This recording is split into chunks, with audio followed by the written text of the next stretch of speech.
ভাই খাওয়ানোর মতো কি আছে? ভাই ভাত আছে, ডাইল আছে, ডিম আছে, ব্রয়লার মুরগি আছে, মাছ আছে, গরু মাংস আছে, লাউ শাক দিয়া রুই মাছ আছে, আলুর ভর্তা আছে, শুটকির ভর্তা আছে। আচ্ছা ভাই, গরুর মাংস কয় টাকা? গরুর মাংস 150 টাকা আর ব্রয়লার কত ভাই? আর 120 টাকা। তাহলে আপনি এক কাজ করেন, গরুর মাংস দিয়ে 1 প্লেট ভাত দেন।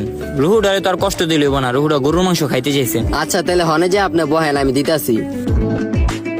ভাই খাওয়ানোর কিছু পাওয়া যাইব? হ্যাঁ ভাই আছে তো, ব্রয়লার মুরগি আছে, মাছ আছে, গরুর মাংস আছে, রুই মাছ দিয়া লাউ শাক আছে, ভর্তা আছে, ডিম আছে, ডাইল আছে। এখন বলেন আপনারা কি দিমু? ভাই ডাইল দিয়া ভাত দিয়া খাইলে কয় টাকা লাগবো?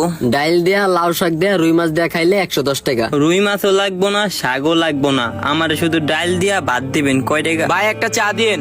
আচ্ছা ওই জায়গায় যা বহেন, ওই হ্যাঁ একটা চা দেন। ডাইল দিয়া ভাত দিয়া কয় টাকা লাগবো? 50 টাকা। 50 টাকা? ভাই হইছে কি, আমার কাছে 35 টাকা আছে। ডাইল দিয়া ভাত দিয়া